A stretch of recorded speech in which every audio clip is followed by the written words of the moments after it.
Alright buddy, welcome back to another video. It's Kermit the Gaming Hermit here with our next entry in Dreamcast games that could have been. So if you've been following along, the first video a few weeks ago, we took a look at Naomi cartridge-based games. So Naomi hardware is Sega arcade hardware that's very similar to the Dreamcast. The Dreamcast, essentially, they're like siblings. The only difference from Dreamcast and Naomi is essentially a little less memory for the most part.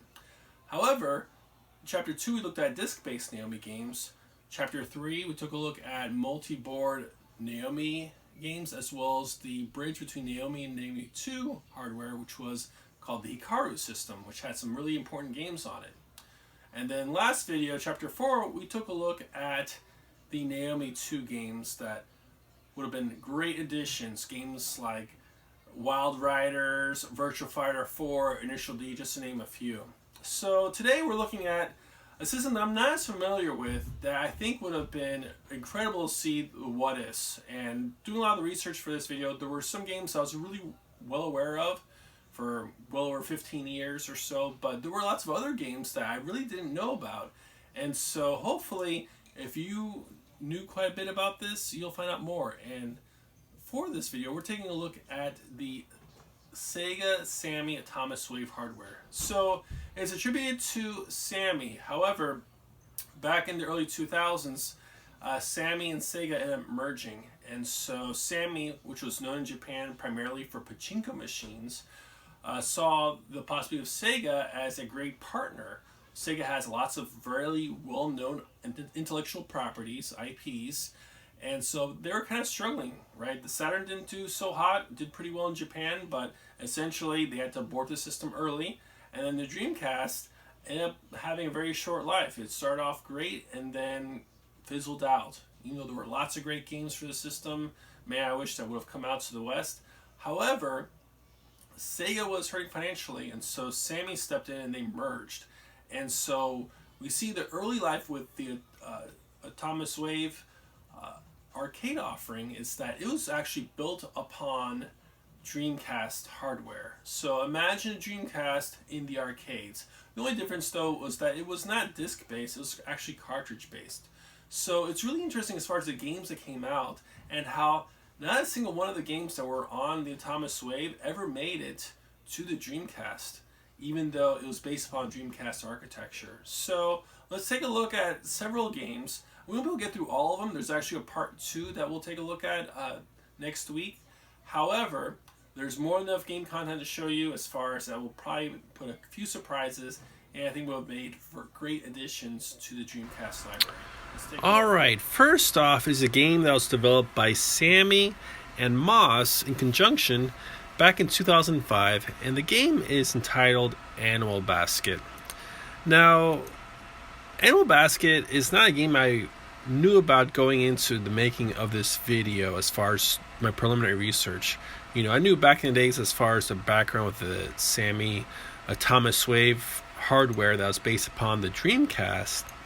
However, this game is not one that I had heard of. There were a few that I heard of back when the Atomiswave came out, and I always thought to myself, hey, there could be a chance to come out on the Dreamcast. But this game, it looks pretty interesting. It's very vibrant, very lively. I think it's some sort of a puzzle type game. So it almost reminds me of the childhood playground game of Foursquare, but it looks like it's more like Three Square perhaps. So if not, perhaps a volleyball game. I'm not quite sure. So perhaps some sort of sports competition. So if you play this game, is it fun? Please let me know. Please comment. Alright, following off from Animal Basket is a game called Demolish Fist. This was a game developed by Sammy in conjunction with Dimps back in 2003. So you might be familiar with Dimps. They had worked on the Dragon Ball Z series franchise, I believe, back in the PlayStation 2 days. And so looking at the game, the opening cutscene, it gives me a bit of a Dynamite Cop vibe to it. And so it's an action game. And you know, this was a game that came out back in 2003, so based upon releases, this looks like something that could definitely have come out on the Dreamcast. As far as if you didn't know this was not a Dreamcast game, you'd probably think to yourself, hey, this looks like a Dreamcast game. makes sense, and since the hardware is based upon the Dreamcast. So, take a look at it. As far as getting into it, you pick your fighter out. It looks like there's a decent variety of fighters with different strengths and weaknesses to help provide some differentiation, which is great, because who likes to have just different characters with all the same strengths? So I really like the character design. It looks pretty interesting. I'm not sure if that was driven more by Sammy or by Dimps, but both companies have a strong pedigree with regards to making various quality games for the arcade setting. So definitely, as far as, even though I said like the opening looks more like Dynamite Cop, this definitely has that old school bare knuckles Streets of Rage look to it. So, which is something I definitely love. That's a genre of gameplay that we don't really see anymore, and thankfully we are seeing this, this day and age, where people have fondness and miss this style of gameplay. You've probably seen the Streets of Rage 4. It's supposed to be coming out for the Switch. So definitely, this looks like a great game that will definitely add something different that we didn't see on the Dreamcast. Certainly as far as the Sega Smash Pack, had some good Streets of Rage action. Alright, the next game is a game strictly developed by Sammy. And this definitely looks like the kind of game you'd find in an arcade. And this game, pretty goofy looking. It's Dirty Pigskin Football. So I really get the dig of this game. Certainly it reminds me a little bit of NFL Blitz, but really taken to a whole different, almost silly extreme. So you have folks that look like traditional football players, but you've got zombies and mutants and mafioso looking businessmen. It definitely looks like a different sort of game, and certainly could be one of those kind of games that you might play in a late night evening, perhaps with some buddies over some adult type drinks. So I'm not sure, but definitely something new that the Dreamcast could have had. Alright, switching gears, next game up is arguably perhaps one of the crown jewels for the Atomiswave, I would say, in my humble opinion. And this was made by Sammy. It was developed back in 2004, and if you take a look, it looks like almost an aquatic vibe. This is Dolphin Blue. So I guess what's the best way to think of it? It might be something like a combination of In the Hunt and Metal Slug decided to have a baby and put it on Dreamcast hardware. Now this is a kind of game to where, unfortunately, we didn't have a Metal Slug game for the Dreamcast. It's pretty sad, just because if you take a look at the 32-bit and further generation software, there was definitely Metal Slug on the PlayStation 1 and the Saturn, and we saw Metal Slug compilation on the PlayStation 2. So definitely, as far as if there was a niche to be filled, there definitely wasn't anything in this style of gameplay, this run and gun, side shooting. Perhaps Cannon Spike could provide some of that. But this is a great looking game. It's gorgeous. These graphics are fantastic, and I mean, I don't know about you, but I think Metal Slug is just a great timeless game that would have been a perfect addition, this game, for the Dreamcast library. I think it's definitely with the effects. I think it's something that would have been greatly appreciated, just because it's something that's different, it's original. I'm not trying to take anything away from other genres that were more popular on the Dreamcast, such as shoot 'em ups, fighting games. Certainly there was a fair share of sports games, but as far as the side-scrolling beat 'em up, with 3D graphics, certainly Dolphin Blue really makes a case of being a game that, if there was a game you could pick out from the Atomiswave, I think definitely this is one to where it would definitely be a worthy addition to the library, just because it brings something fresh, exciting, and just definitely with gorgeous gameplay and graphics. Alright, switching gears and switching type of gameplay, we have Extreme Hunting. So this was a game developed by Sammy in 2005. It's your typical arcade shooter. Think House of the Dead 2, but essentially you have a big rifle and you're shooting deer and other types of game. So definitely this style of gameplay, certainly we've seen this beforehand with regards to games like House of Dead 2, Virtual Cop 2. What I think that sets it apart from those is that those other games are more faster action, and there isn't really much in terms of on the Dreamcast to scratch that hunting itch. So I think it's definitely something to where would have been a welcome addition. I remember back in the late 90s, early 2000s, we saw a lot more focus upon games that were in the hunting genre. And we still even see it today in this current generation. There's still games based upon hunting because of how popular the genre is. So definitely Dreamcast did not have this and would have been an addition to the library that would have brought something new and fresh.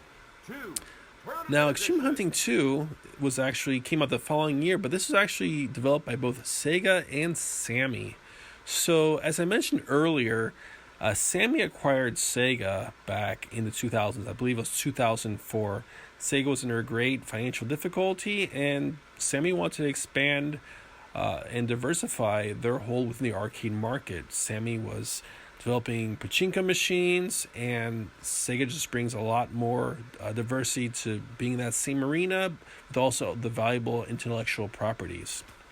So definitely looks like gameplay-wise looks very similar, but I think this game probably looks a little bit more polished in terms of the graphical feel.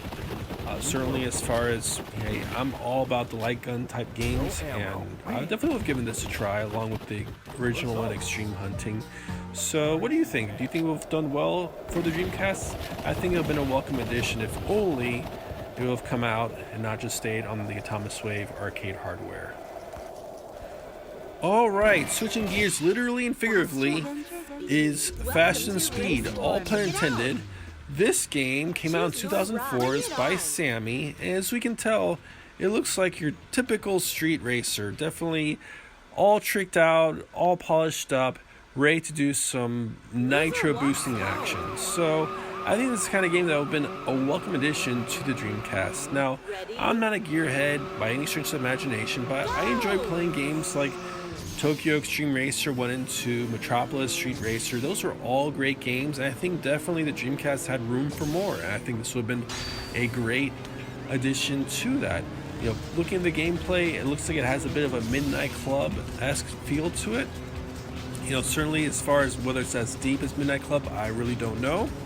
But certainly this game definitely has a great polish. It looks very fast, looks very furious. Another pun intended. And I think timing-wise, it would have been a great addition considering the fact that the Fast and Furious movie franchise was in full swing during this time. And certainly as far as reaching the target demographic, these are typically younger folks in their teens and 20s and 30s who like things like fast, sporty-looking cars. And so it definitely looks like a great game. I think would have been a great addition. Now, it's tough to say really just because as this is an arcade racer, I'm not really seeing a whole lot of other cars on the track. However, it's possible that there are additional modes where you could have had that and can compete. Additionally, perhaps doing split screen, a 2-player split screen or 4-player split screen would have been really interesting. Alright, up next is a Sammy developed game, and this is Force 5. This game came out in 2004, and it's a 3D arcade fighting game brawler. So thinking Virtua Fighter 3 TB, Dead or Alive 2, Soul Calibur, definitely the kind of game where you just want to go ahead and duke it out and get in the ring. And looking at the game, it looks, definitely a decent game. Now, do I think it's necessarily as polished as, say, Dead or Alive 2? Perhaps not, but I think definitely the colors are vibrant, the polygon count for the characters looks good. I think could have been a fun addition to add to the Dreamcast library. It looks like a very competent fighter. I'm not quite sure as far as how many fighters there are in the game. But looking at the movesets, they look pretty decent. I like the mechanics. They don't look too stiff. And it looks like there have been some neat additional moves. Certainly as far as, it looks like someone trying to throw a pseudo Hadoken, a la Ryu. However, looking at that, we didn't really have much as far as to compare, similar to like a Street Fighter 3D game. We had Dead or Alive 2, Virtua Fighter 3 TB, Project Justice, and Soul Calibur. So definitely with regards to 3D fighters, there weren't a whole lot. Certainly there was Techromancer and Plasma Sword, but I think definitely, we had seen beforehand 3D Street Fighter games on the PlayStation with the Street Fighter EX series. So for those that may like the Street Fighter EX series, could this have been a potential comparison? I really don't know. But looking at the game, I definitely will have taken this for a spin. It looks like it would have been a pretty fun experience. So, what do you think? If you've played this, what are your thoughts on it? It looks like it moves pretty well, and I think it would have been a nice addition to the Dreamcast library. What do you think? Go leave a comment. Tell me what you think about it. Alright, keeping up with the fighting action, we have probably the toughest quarter of this video. Reason being is that these are not unknown games. These are actually games that are probably well known. So this is a combination of Sammy and Arc System Works. Came out in 2004, and this is none other than Guilty Gear Isuka. So it's sad to think that this came out in 2004. This could have easily come out on the Dreamcast because it was built on the Atomiswave hardware. So, we saw definitely beforehand in the other videos for Naomi-based games that could have potentially come out on the Dreamcast, and we saw many a Guilty Gear game. And so this is one other to add to the collection with Guilty Gear Isuka. So I think this is probably one of the Guilty Gear games. I'm not a huge Guilty Gear fan. Forgive me if I've offended any Guilty Gear fans, but I understand that this game probably got a little bit more slack per se. If you are a Guilty Gear aficionado, please let me know. Tell me why there's supposedly so much more complaints about this game versus the other Guilty Gear games. But I don't know. I think of Guilty Gear, I think of a quality 2D fighter series. I think this is a game that would have definitely been a great addition to the Dreamcast library. Dreamcast had many successful, many solid games that came out on the system as far as 2D fighters. I love Capcom vs. SNK. I love playing Street Fighter 3 Third Strike. Street Fighter Alpha 3 is a great game. Vampire Chronicles is fantastic. So there's definitely some very solid 2D fighters, and I think definitely, we saw Guilty Gear X come out on the Dreamcast. I think it would have made for easy succession seeing this game, Guilty Gear Isuka, come out. So, definitely, I'd love to hear what you think about it. Certainly, as far as we did see this game come out on other platforms, so I'm not going to really go into which ones got it and which ones didn't. But certainly, as far as the Dreamcast had other contemporaries of its time, as far as within its console generation, where they did get this game. So, yeah, I think this is another sore spot of games that could have come on the Dreamcast, but unfortunately did not. Now, switching gears, another game. This is yet another collaboration. This is Sammy and Arc System Works 2003 release. And you're going to say, hey, Kermit, I thought you said there wasn't a game that came on the Dreamcast that came out on Atomiswave software. And so, maybe yes, maybe no. So, this game is actually Guilty Gear X. So, supposedly this is version 1.5. Now, as far as the fact that this game came out, well after the Dreamcast was essentially on its departure with a trickle of releases. But really, I'm not sure as far as what additionally there is with version 1.5 versus what we saw in the Dreamcast. Does the Dreamcast get version 1.0 or 1.2 or some other version, while Atomiswave hardware got Guilty Gear X version 1.5? I don't know, but definitely it's something to where taking a look at the splash screen version 1.5 makes me think to myself, hey, was there something additional came out? Were there additional stages, additional music, additional fighters, things that we typically would think of in this current console generation, whereby, hey, you want the added version or the first season pass? Okay, great, you got season pass 1 or season pass 2 where you have these additional fighters and characters, costumes, music. So perhaps 1.5 added the additional content we would see and what we would have with the current console generations of season passes. So, but definitely as far as Guilty Gear X, definitely a great game and certainly something that we're glad to have on the Dreamcast library. Alright, last but definitely not least is one game that I think would have been really interesting to see on the Dreamcast, with the hope that actually all the intellectual properties could shake hands based upon different manga and anime and other property rights holders. So this is an Arc System Works and Sega collaboration, and this game is Fist of the North Star Okoto no Ken. So forgive me if I butcher the Japanese, but this is a little different than what we had seen beforehand. So, the last Sega made this North Star game that I can recall would have been Last Battle on the Sega Mega Drive or Sega Genesis. So this is actually a 2D fighter. So definitely when you see Arc System Works, you think reflexively, oh yes, it's the Guilty Gear folks. They make great 2D fighters. So definitely as far as this game, I think it would have been really interesting just because we were seeing a lot more anime games coming through.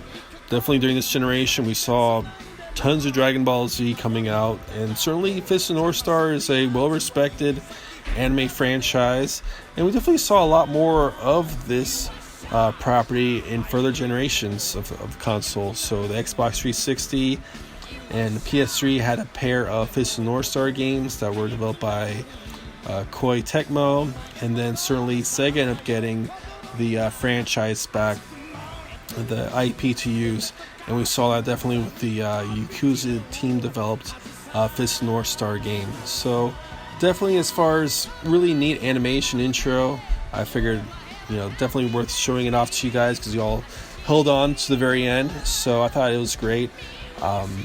Speaking of which, as far as I think it could have been fun if they added the live action Fist North Star just to spice things up a bit, but I digress.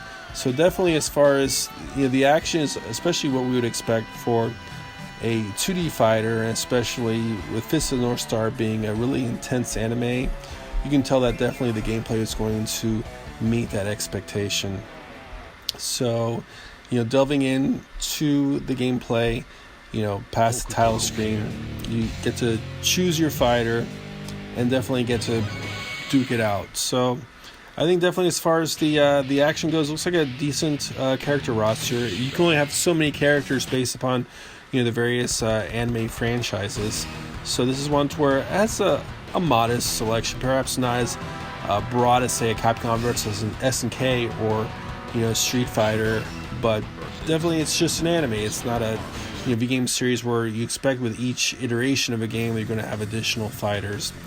But I think as far as the capturing the feel, as far as the artwork goes, I think Sammy and Arc System Works nailed it out of the park. You can tell as far as the gameplay, it's definitely great speed, really great flash. It's just the kind of thing you'd think to yourself that if this wasn't the licensed, if this is North Star, this could be just yet another property that's developed by Arc System Works. So we definitely saw that same flair for great 2D fighter gameplay with the Blaze Blue series. So definitely would have been great for the Dreamcast. So what do you think? I think definitely there was a lot of great content. I think some of the games didn't look nearly as sharp as perhaps some other Dreamcast counterparts, but it could be that time may have made things forget a little bit. I think a few games would have been interesting. Definitely the hunting games would have been pretty interesting just because I'm a big fan of light gun games, House of Dead, Virtua Cop, and such. And so it was around that time, the late 90s, early 2000s, we saw like the deer hunting interest. And so I think having some of that deer hunting experience would have added something additional to the Dreamcast hardware as far as variety in the software lineup. So it's really too bad we didn't see that. And definitely as far as there were some pretty great fighting games I saw that I think would have been great. Along with Dolphin Blue, I think it's just been really interesting to see those all in play. So let's take a look to see as far as next week what other games we get to find out. If you like the video, go ahead and subscribe to more content because this is the stuff I like. I love Dreamcast, I love Sega, and definitely take a look at other games and systems, both new and old. And then certainly as far as there's something that you didn't like or something that you have to add to the conversation, please leave a comment. I'm always looking forward to reading comments. I love replying to them. And additionally, if you like what you saw and you think there's others who will like it, please share with others. And hit the bell for notifications for more videos. So I try to do a video about 1 to 2 per week. And so far for the last several weeks, I've been able to keep up with that, even though I've not been stuck in quarantine. So if you're out there watching, please stay safe, look out for each other. If you're game hunting, do so with discretion, all right?